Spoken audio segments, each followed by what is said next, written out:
Agora, porquê é que falamos tanto neste equilíbrio entre gestão e liderança? Porque, na essência, o que é que nós estamos a ver é, para nós ganharmos escala como empresa, e muitas vezes pequenas empresas, para crescerem, para ganhar escala, têm de ser capazes de fazer estas duas coisas. De um lado, entregar resultados todos os dias, e é fundamental entregar resultados, não é só entregar resultados aos acionistas, mas entregar resultados aos nossos clientes e, por isso, poder entregar resultados aos nossos colaboradores.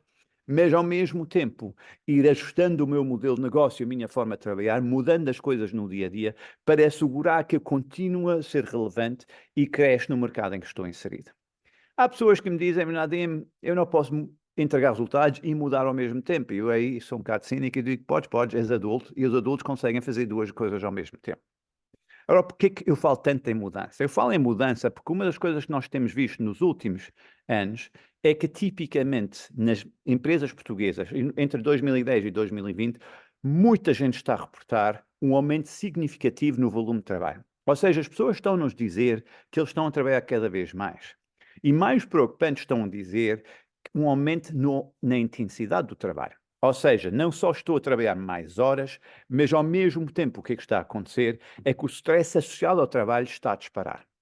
E pior, nas pequenas empresas, estes sintomas são piores do que nas grandes empresas. Ou seja, nas empresas em que o recurso mais escasso é o tempo do trabalhador, nós estamos a ver que estamos a ter enormes dificuldade em gerar boa produtividade com este trabalho. Trabalhamos mais horas, com mais intensidade de trabalho, e nós sabemos isto porque acho que a maioria das pessoas estão na sessão comigo. Eu diria, se eu perguntar quantos de vocês trabalharam durante as vossas últimas férias, vou ter uma taxa de resposta de 80% a 90%. Não é? Mesmo aqueles que juraram não iam trabalhar nas férias estão a fugir para a casa de banho para ver o e-mail porque é uma urgência, eu preciso fazer, etc, etc. Pois nem as férias conseguimos tirar. E qual é o problema disto? Há múltiplos problemas associados com isso. E não vou falar aqui da saúde, embora nós sabemos que o problema existe, porque em 2010 falávamos muito em equilíbrio vida profissional, vida pessoal, hoje falamos em saúde mental, de uma certa forma dizendo, não resolvemos grande coisa, pois aguentam lá, depois vê-se o que é que acontece. Agora, a questão aqui é que quando nós trabalhamos muito, várias consequências acontecem. A primeira é quando eu trabalho mais. Normalmente é um sinal que os meus processos não estão a funcionar e não foram adaptados às realidades do mercado.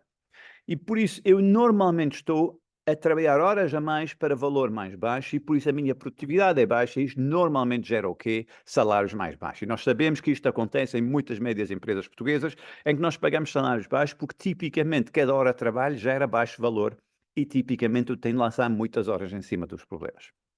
Mas o segundo e mais preocupante é o que é que isto faz a quem lidera equipas ou pequenas empresas. É que quando eu estou estressado e cansado, eu tendo a baixar a minha cabeça e executo tudo que está à minha frente. Há aquela noção de se eu acabar estas três coisas na minha lista de coisas para fazer, eu consigo respirar e consigo pensar outra vez. Mas o problema é que quando eu baixo a cabeça todos os dias, eu lentamente ensino o meu cérebro a pensar a curto prazo. Para muita gente que está nos ouvir, eu suspeito que se eu perguntar o que é longo prazo para vocês, vocês vão dizer sexta-feira. Se eu disser, não, mas mesmo longo prazo, vocês vão dizer Páscoa. Se eu perguntar qual é o vosso plano para 3 anos do vosso negócio, do vosso departamento, da vossa equipa, muitos de vocês vão dizer, eu às vezes penso nisso, mas não tenho uma coisa muito clara na minha cabeça. E isso é o meu problema. Se vocês não sabem onde é que querem estar daqui a 3 anos, é claro para mim que vocês não conseguem liderar, porque vocês não conseguem tomar as decisões hoje que vão fazer as mudanças necessárias para daqui a 3 anos estarem onde é que vocês querem estar. E por isso, tipicamente, a segunda consequência do excesso de trabalho e do stress é que nós não fazemos o nosso papel, que é construir a nossa organização, avançar a nossa organização. E depois vem o terceiro efeito do excesso de trabalho, que tipicamente é eu começo a entrar numa lógica muito reativa, a apagar fogos e começo a criar estruturas que resistem à mudança. Eu acho sempre interessante que quando eu digo a alguém, olha, que tal fazemos isto? Eles dizem, boa ideia, Nadim, mas agora não. Quando isto acalmar, depois falamos. Ou seja, nós geralmente, enorme resistência à mudança na nossa estrutura e agora vem o grande problema. Se eu não mudar, mas o mundo lá fora mudar, eu para o ano vou ter de trabalhar mais horas para fazer a mesma coisa. Agora, quando nós perguntamos às pessoas por que tu trabalhas tanto, nós tipicamente ouvimos duas perguntas, duas respostas. A primeira é a organização. Pessoas dizem, Nadim, nós não somos organizados. E eu concordo. Eu concordo porque na minha ciência, na ciência de gestão, nós chamamos uma empresa uma organização porque nós acreditamos que a nossa forma de organizar o trabalho é a nossa vantagem competitiva. E isto é um ponto que muitas PMEs não entendem. Não entendem, não no entendem, obviamente, quando eu digo, mas não entendem que isto devia ser o seu foco. Há pessoas que me dizem, Nadim, eu tenho que construir uma grande equipa. Eu digo, não, não. Tu tens que construir uma grande organização. Porque uma grande equipa depende de indivíduos. E se tiveres a saída de um indivíduo muito bom, tu vais ficar aflito porque não consegues tapar o buraco. E uma grande equipa depende de estrelas e estrelas são caras e muitas PMEs não têm dinheiro para pagar estrelas. Tu precisas construir a organização, processos internos em que uma pessoa normal entra na tua organização e consegue se tornar altamente produtivo. E isto é a nossa função de uma certa forma. Agora, infelizmente, quando eu vejo muitas PMEs e mesmo grandes empresas, eu vejo que muitos de nós não temos noção do que é que quer dizer organizar. E isso não é porque nós somos ignorantes, mas simplesmente muita gente não estudou gestão. Não é? Uma das frustrações que eu tenho muito em Portugal é que pessoas dizem-me, Nadim, a gestão é uma arte. Epá, eu até acredito que há uma certa arte na maneira que comunicamos, mas não é, é uma ciência. Não é? Há múltiplos estudos que demonstram que empresas que implementam entre 15 e 18 práticas de gestão com alguma disciplina têm melhores resultados do que empresas que não têm. Eu acho que um bom exemplo disso é uma coisa que eu vejo na minha vida familiar e peço imensa desculpa porque estou a ver que estou numa sala de aulas ecológica que desliga a luz 5 em 5 minutos, por isso não sei se conseguem ver, mas vou voltar a acender a luz e queimar um pouco de CO2, embora eu reze que seja CO2 verde. É interessante porque eu sou casado com uma mulher portuguesa fantástica, muito simpática, e há uns anos ela comprou uma Bimby, e a Bimby é uma máquina fantástica porque ela ensinou-me a cozinhar. Não sei se ela ensinou-me a cozinhar ou simplesmente eu sigo instruções e faço o que a máquina faz e coisas saem razoavelmente bem. E por isso eu aprendi a fazer um bolo de chocolate qualquer, que nem sei se até chama-se delícias, já não sei o que é que se chama. E o que é que acontece que é giro, vem amigos jantar em casa e eu faço o bolo porque quero ajudar, não é? E depois eu levo o bolo à mesa e pessoas dizem, epá, nada, um grande bolo. E a minha mulher sai com essa, não foi ele, foi a Bimby.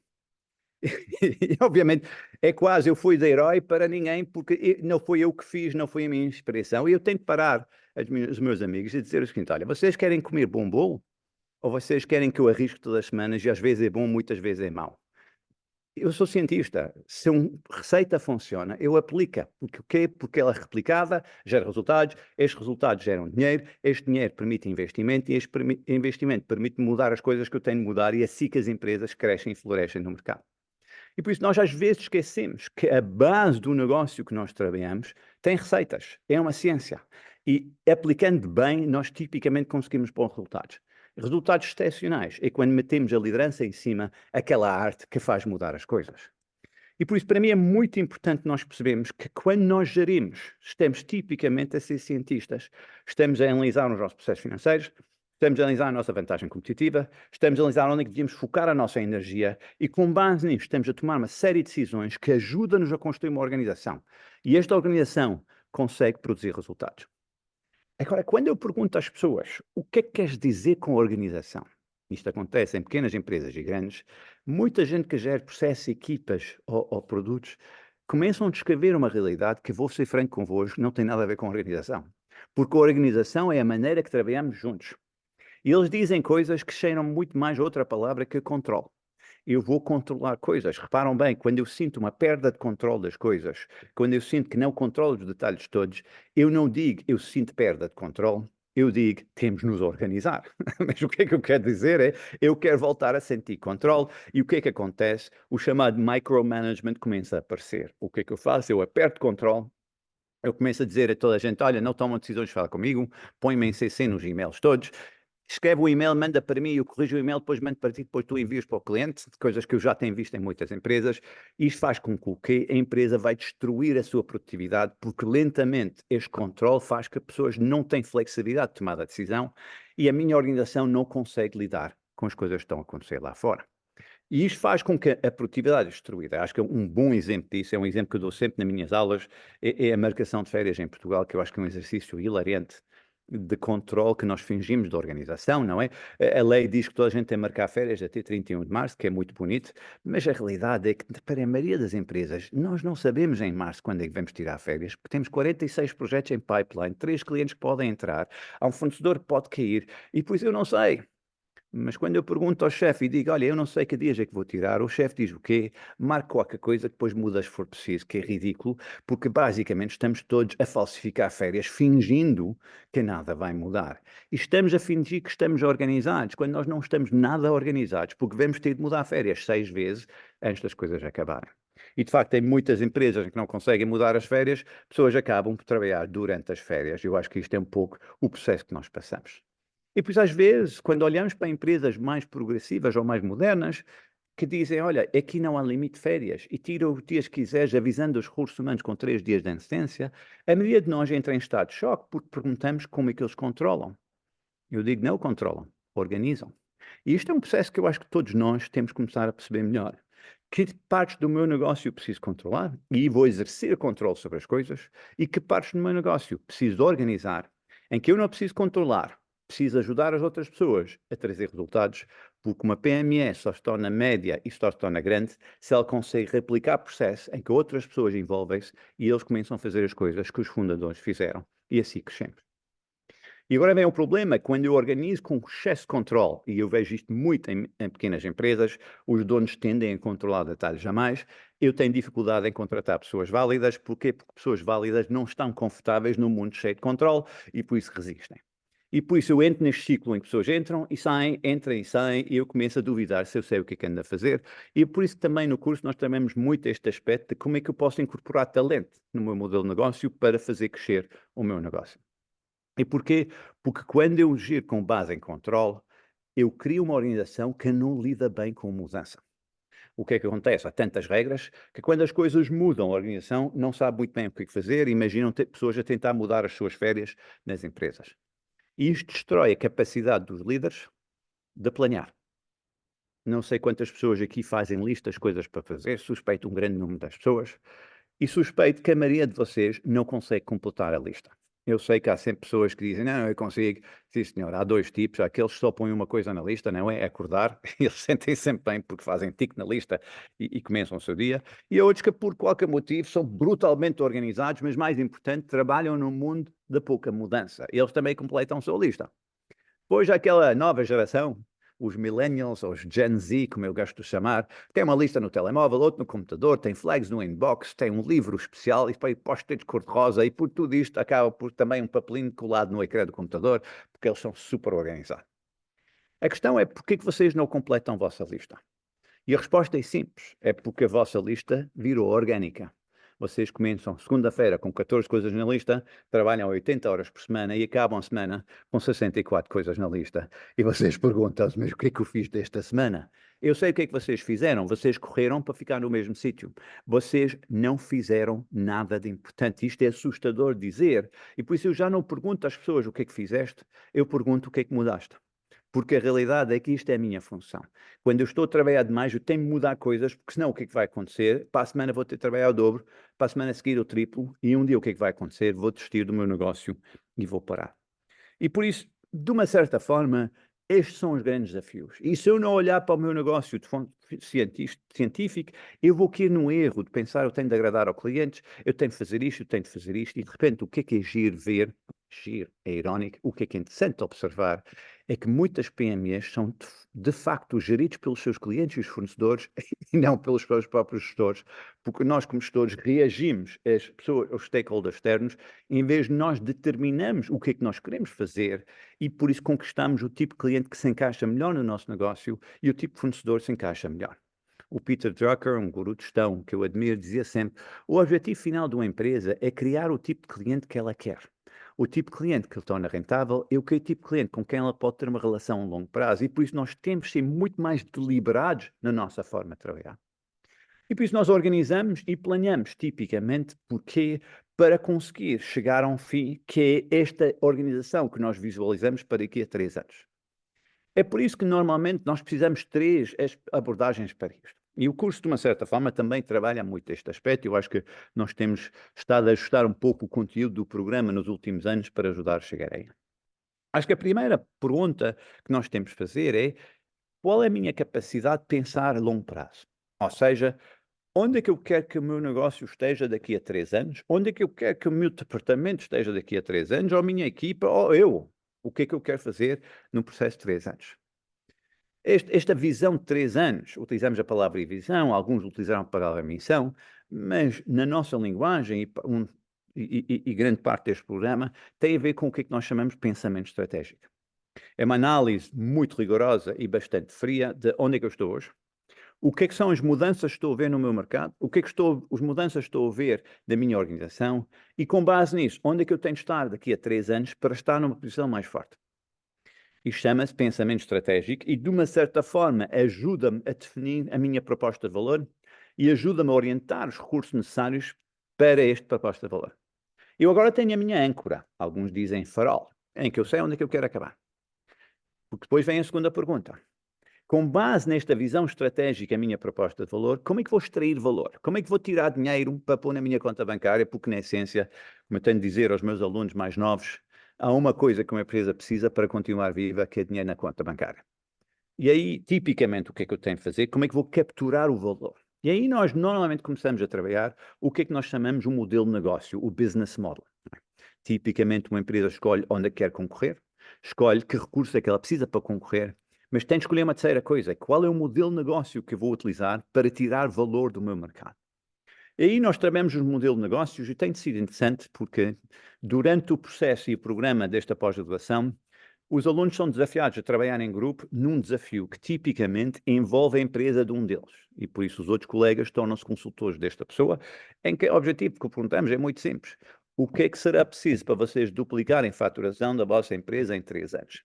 E, essencialmente, o que estamos a tentar fazer é definir uma estratégia clara e um modelo de negócio por baixo que ajuda a extrair valor destas coisas, percebendo gestão financeira, percebendo estratégia e percebendo implementação estratégica.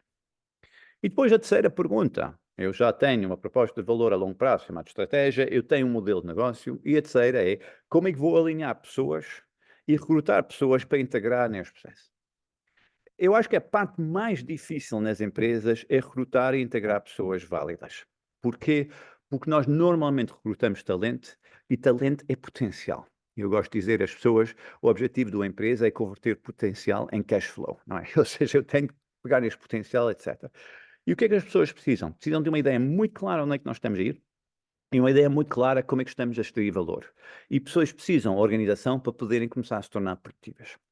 Aí, normalmente, onde é que eu vejo as grandes fragilidades de muitas organizações com quem nós temos trabalhado em Portugal, que é nós, muitas vezes, temos uma estratégia vaga demais, em mais intenções do que uma estratégia. Nós, muitas vezes, temos um modelo de negócio que não é fixo e por isso estamos dispostos a sacrificar, dando descontos quando é preciso, mudando isto e mudando isto, e por isso gera enorme dificuldade em recrutar talento. Eu acho que o mais espantoso de um estrangeiro que vive em Portugal é ver a quantidade de talento que é um mercado e, ao mesmo tempo, ver a baixa rentabilidade das nossas organizações. Ou seja, é quase uma contradição que temos tanto talento, mas, ao mesmo tempo, estamos a ter dificuldade em extrair valor deste talento e, por isso, muito talento acaba de ir lá fora, em que é melhor remunerado, porque as organizações lá fora conseguem extrair mais valor desta pessoa. E, por isso, sim, podemos ter um debate sobre políticas económicas, sobre a fiscalidade, sobre os IVAs, etc, etc, mas neste momento tudo parece mau porque as nossas empresas são pouco produtivas e por isso tudo é caro. A realidade é que se eu tiver uma estratégia clara, se eu tiver um modelo de negócio muito claro e muito disciplinado, eu vou conseguir recrutar e integrar pessoas e para gerar negócios para a frente. E esta última componente da pós-graduação, penso eu, também tem sido importante, em que nós tentamos falar não só de liderança, mas também de gestão de equipas e também a maneira que nós ajudamos pessoas a crescer e ter sucesso na minha organização e, por isso, contribuir para a minha organização. E isto é uma visão muito holística do que é que temos de fazer. E por isso eu costumo dizer, quando eu analiso empresas, eu normalmente pergunto 3 coisas. E se a empresa tiver estas 3 coisas, normalmente eu sinto que ela está no caminho certo. Pergunta-me número 1. Existe clareza estratégica? Sabem exatamente o que é preciso fazer nos próximos 3 anos? Porque se não existe clareza estratégica, o que é que vai acontecer é que eu vou reagir em vez de gerir. Eu vou reagir a tudo que acontece à minha volta em vez de gerir e empurrar a minha empresa para a frente. A segunda pergunta que eu faço é: existe disciplina estratégica?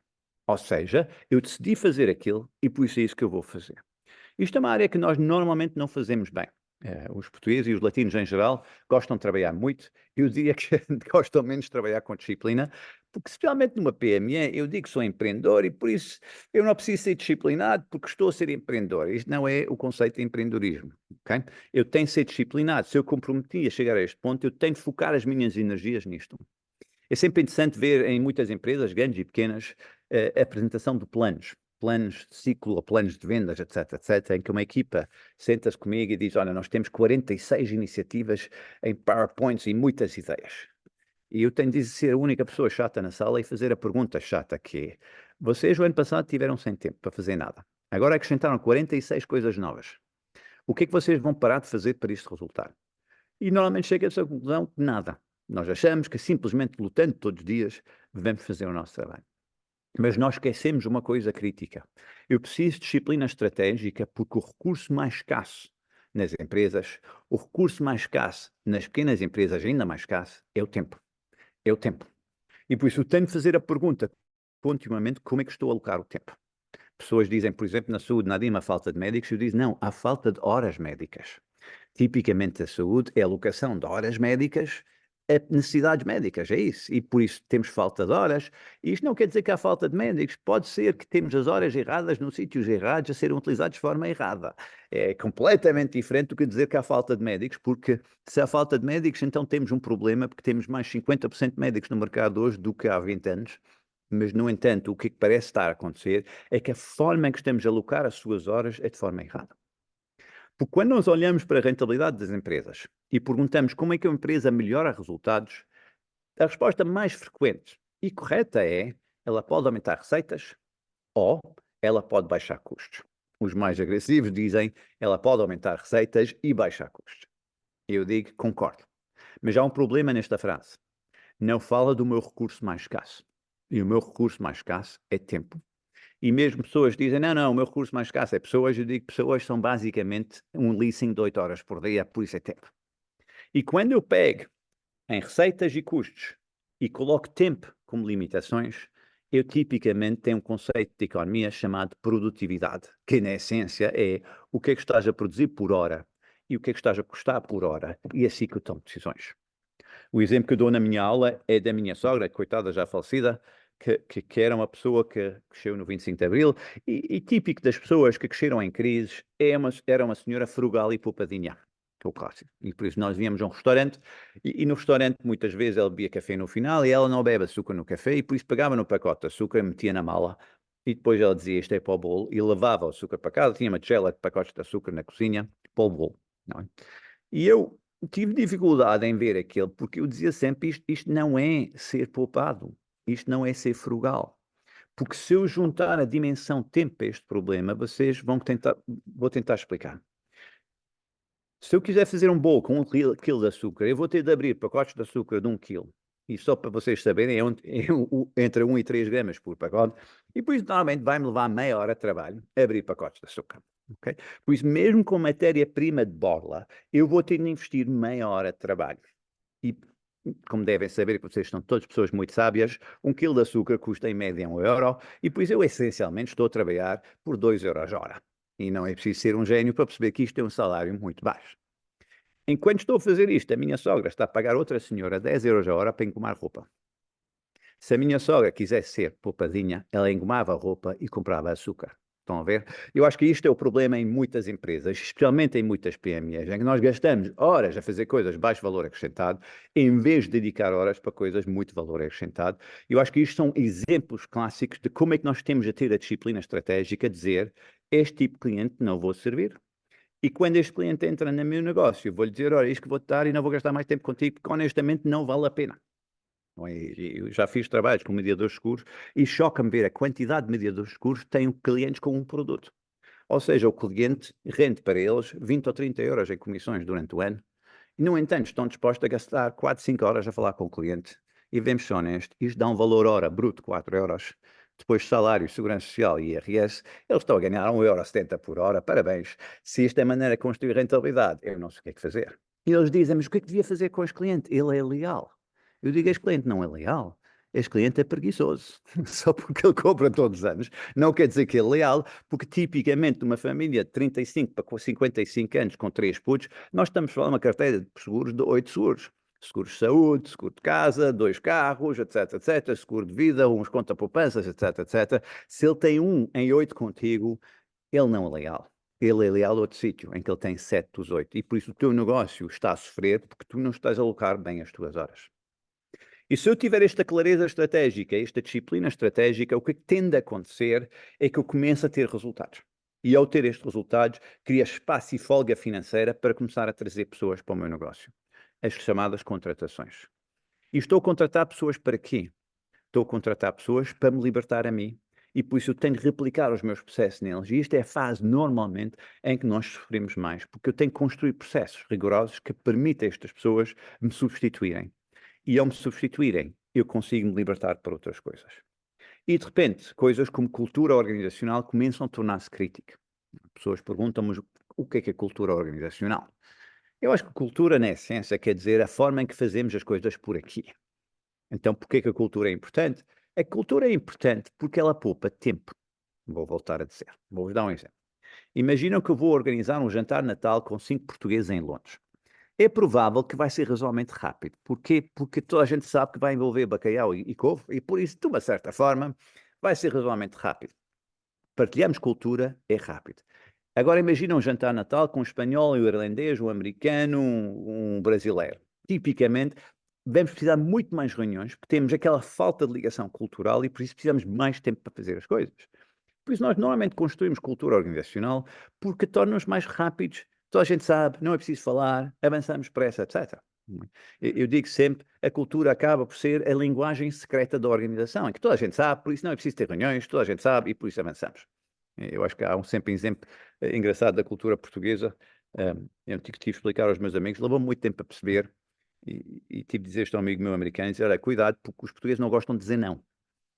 E isto é uma coisa muito da vossa que não levam a mal, eu de certeza que há pessoas que não são portugueses na sala, mas não gostam de dizer não, e por isso uma vez eu estive com alguém, fomos jantar fora, e ele convidou um português a vir connosco, e o português disse, olha, vão andando e eu vou lá ter convosco.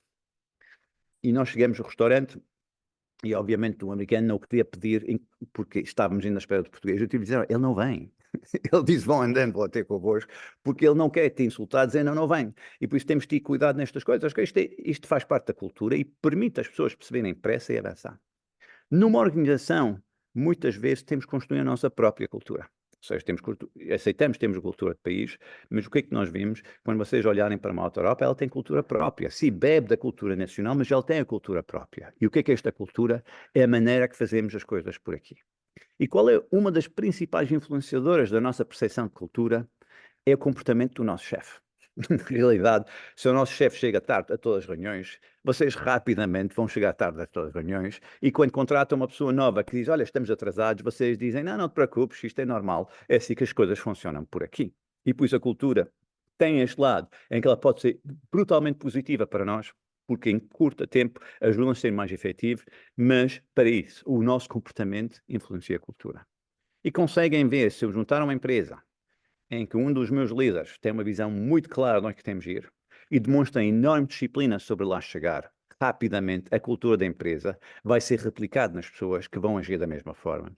E de repente temos coisas tão simples a gerar enorme impacto. E isto é um pouco, penso eu, a filosofia quando nós ensinamos gestão. É uma filosofia que diz, nós temos de dar ferramentas às pessoas a perceber o seu papel e perceber o seu papel a trabalhar com outros para, de uma certa forma, construir uma organização. É fácil? Não. E não é fácil porque é comportamental. Não é fácil porque eu expliquei tudo, tintim por tintim, mas o ser humano não gosta de seguir instruções, não leva ao mal. E mais importante, um ser humano criativo ainda menos. E mais importante, um ser humano criativo que, cheio de trabalho, odeia seguir instruções porque não quer ficar preso e vai fugindo. E por isso, para fechar a minha intervenção, queria só deixar uma citação que também dou muito nas minhas aulas, do Hemingway, num dos livros, acho que é O Velho e o Mar, uma personalidade lá declara a falência e o amigo pergunta-lhe como é que foste para a falência. E ele diz duas formas, gradualmente e depois de repente.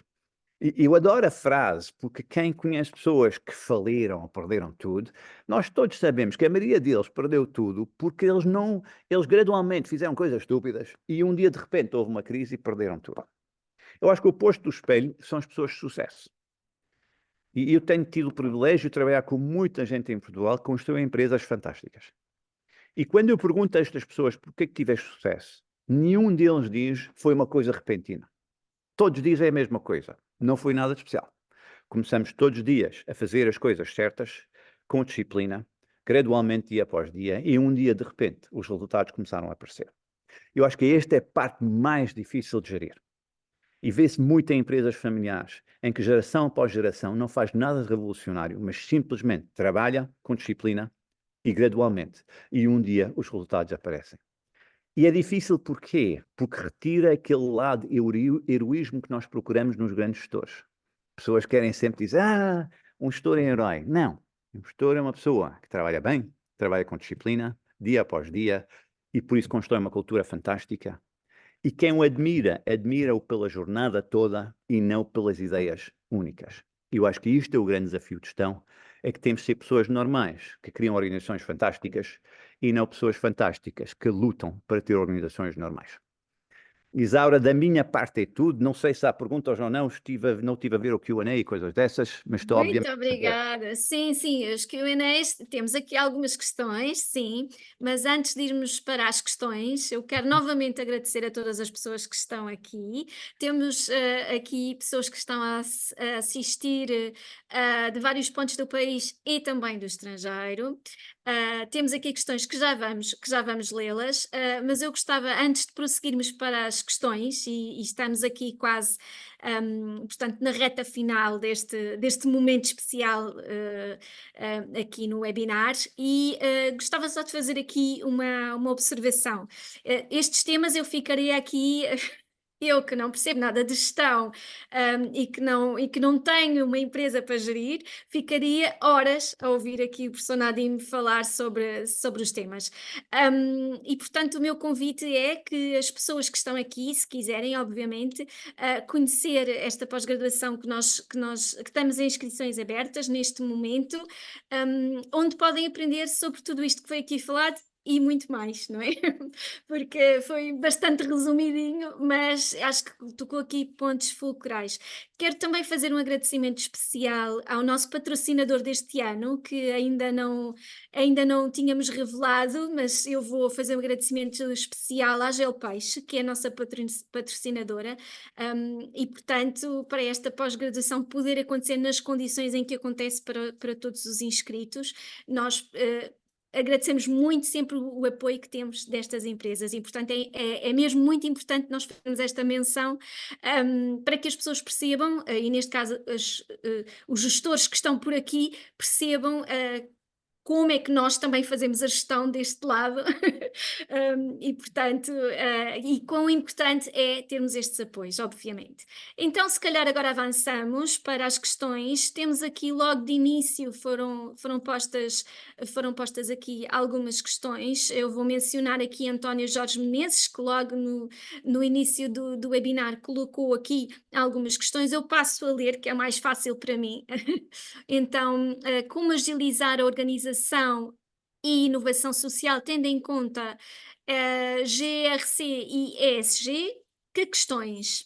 Fazer uma análise do seu negócio, identificando os objetivos, valores, stakeholders, riscos, oportunidades e desafios. Treinar os colaboradores, sensibilizando para a importância GRC e ESG e capacitando-os para implementar as melhores práticas nesta área. Portanto, eu acho que isto são questões que já estão mais ou menos respondidas aqui, mas de toda a forma é uma reflexão que também é bom partilhar. Monitorar os processos utilizando indicadores, ferramentas e tecnologias que permitam avaliar o desempenho, a conformidade e o impacto das suas ações, comunicar os resultados, divulgando de forma transparente e eficaz as suas iniciativas, conquistas e aprendizagens e buscando o feedback e envolvimento dos seus públicos de interesse. Nadim, algum comentário quanto a estas Não, eu acho que o António é certo reflexões? o que é preciso fazer. Eu acho que o problema que o António deverá sentir é o seguinte: quando falamos de organizações tipicamente, à volta de inovação social, o grande problema muitas vezes é qual é a minha estratégia para a inovação social. Ou seja, porquê que estou a fazer estas coisas? Se é só para fazer, para ter uns tiques, etc, etc, esquece o que é que vai acontecer, posso treinar, posso divulgar, não faz grande coisa.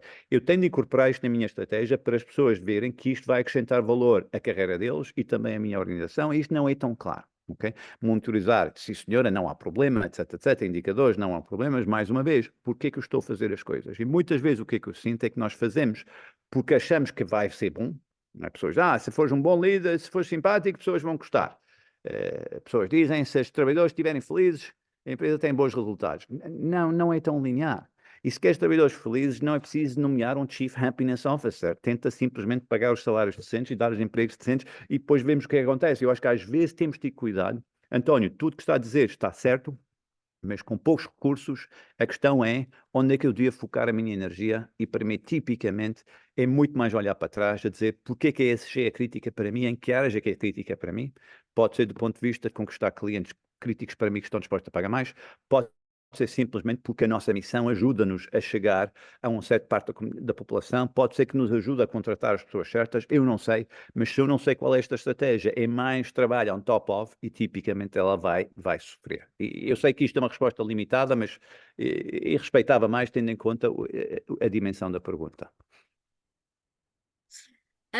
Entretanto, tivemos aqui também um testemunho de um participante que está a ver-nos da Suíça no projeto profissional de consultoria internacional e também partilhar aqui um bocadinho da sua experiência.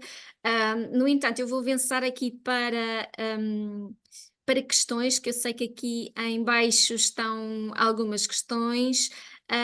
Por Já estou a ver exemplo, as perguntas, sim, senhor. a postura de não vir quando diz que vem, no que estava Já ainda há vi que o pouco Zé Nadine a Martins dizer. disse. Já, tem Não é toda. de todos, de Já. facto, não Eu- é.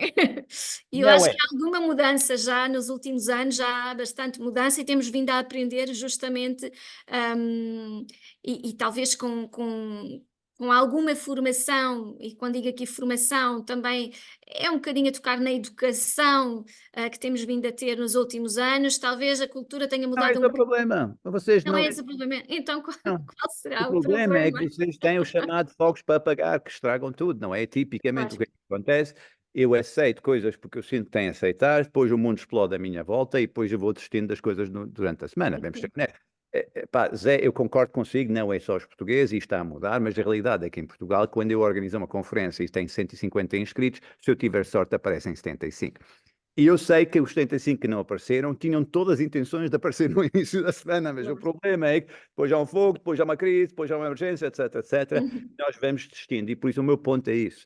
Na forma em que estamos a organizar o nosso trabalho, não nos permite lidar com a mudança. E por isso a mudança dá um murro na cara e tudo cai por baixo e os nossos planos desaparecem. Por isso concordo com o Zé, não é atitude má, não é isto que estou a dizer. Eu acho que culturalmente os portugueses têm dificuldade em dizer não e tipicamente aceitam coisas a mais quando deviam dizer não. Isto nas empresas também. Mas isto é a minha opinião, não é necessariamente científica, é por isso, se discordar comigo, tem todo espaço para o fazer. Então, uma pergunta: como lidar, com um intraempreendedor sem o desmotivar, mas potenciando? Acho que também já tocámos aqui um bocadinho neste Ah, assunto. Algum eu comentário? tenho dificuldade em perceber o que é um intraempreendedor. Eu aceito que alguém quer empreender dentro da empresa, mas aí eu diria que alguém que devia trabalhar a mudança dentro da empresa e trabalhar com a empresa. E por isso esta mudança não devia ser deixada ao critério da pessoa, mas na essência, eu volto a dizer, quando temos uma estratégia, a estratégia é o quê? É um plano para mudar coisas. E Uhum. por isso eu quero que as pessoas mudam comigo. Eu não que cada um invente a sua ideia. Aí vou abrir um fundo e vou investir nas pessoas. Eu acho que às vezes, ah, não sei se foram os chineses, mas toda a gente diz que é um provérbio chinês. Eu não sei se é. Duas pessoas não podem sentar num cavalo, mas alguém tem que sentar em frente. E eu acho que às vezes nas empresas nós tentamos dar muito espaço para as pessoas. Não é esse o objetivo da empresa. O objetivo da empresa é gerar valor a longo prazo, que permite gerar carreiras que toda a gente quer ter, que permite, de uma certa forma, no final, satisfazer clientes. E eu acho que isto faz parte do processo que nós temos que pensar. E às vezes nós damos espaço a mais para as pessoas olharem para isto, para um espaço da expressão individualista. E estou a ser um pouco exagerado, mas é 6h46 da tarde, por isso. Pergunta interessante. Como sabemos quais são as coisas certas a fazer? Esta pergunta aparece muito. Obrigado, Lourenço. E há um estudo muito interessante por um professor Isso chamado fez. Nicholas Bloom, da Universidade de Stanford, e se tiver tempo, procura o nome dele, Bloom, que basicamente fez uma coisa fascinante. Elencou, falando com gestores pelo mundo fora, 18 práticas que estão. Estas coisas. E a lista está lá. E depois ele foi testar em 9 países e o que é que ele chegou à conclusão muito clara? Nas empresas que implementam estas 18, têm melhores resultados que empresas que não implementam. E nos países em que há mais implementação, tem melhores. E são 18 práticas que estão, não é? Tem a ver com supply chain, tem a ver com processo de faturação e pagamentos, tem a ver com forma de recrutar e integrar pessoas, e por isso eu acho que é muito saudável olhar para esta lista e, de uma certa forma, nós não temos receio nenhum em utilizar receitas quando cozinhamos. Eu não sei porque é que temos tanto resistentes a receitas quando gerimos, mas isto é só eu a falar e, obviamente, muito importante pela Faz minha, sentido, minha faz própria. sentido. Noção do valor do tempo pode estar ligada diretamente com a baixa de salários? Sim, não, sim, um pouco, mas basicamente o que é que acontece? Durante muitos anos, nós olhamos para funcionários e salários como custo fixos. Pessoas dizem, isto é um custo fixo.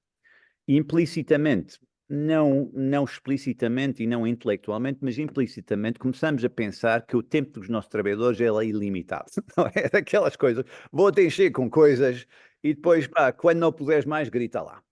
E o problema é que quando eu encho com trabalho as pessoas, eu vou enchendo até não dar mais, o que é que tipicamente acontece é que eu não estou a selecionar as coisas de mais valor acrescentado. Não é? Quem tem minhas aulas sabe, por exemplo, irritam profundamente algumas práticas na hotelaria portuguesa e no resto da Europa, como por exemplo um check-in. O check-in é um processo estúpido, não levam a mal, eu consigo entrar no avião com isto, mas no hotel tem que fazer fila atrás de 46 senhoras reformadas brasileiras e esperar 1 hora para ter o meu quarto, isto é louco. E porquê? Porque basicamente eu utilizo a hora da pessoa atrás do balcão para fazer check-ins, que é uma coisa que o cliente podia fazer sozinho e mais depressa. Ok? E isto faz com que eu vou utilizar uma pessoa para tarefas de baixo valor acrescentado e por isso não posso pagar muito a esta pessoa. E por isso, sim, estão associados aos salários, mas estão associados porque a minha forma de organizar o trabalho faz com que eu não estou a produzir valor suficiente. Agora, imagina um hotel que faz check-in online, check-out online e tem menos funcionários, consegue com a mesma massa salarial pagar mais a cada pessoa. E este é o meu ponto. E isto é gestão. Certíssimo. Então, temos aqui outra questão. No cenário de micro e pequenas empresas, onde não se atinge a escala necessária, é verdade que é praticamente impossível fazer diferente. Diz-nos o Luís, não consigo ler o resto do nome, Luís Simas, provavelmente Portugal. Uhum. Eu acho que é. A grande pergunta é, se eu tenho uma microempresa ou uma pequena empresa, se a minha intenção é fazer crescer ou não. Pá, eu aceito quem tem uma microempresa, diz, isto é um substituto de emprego, estou feliz, não quero crescer. Aí, normalmente, vou ter muitas ineficiências no processo.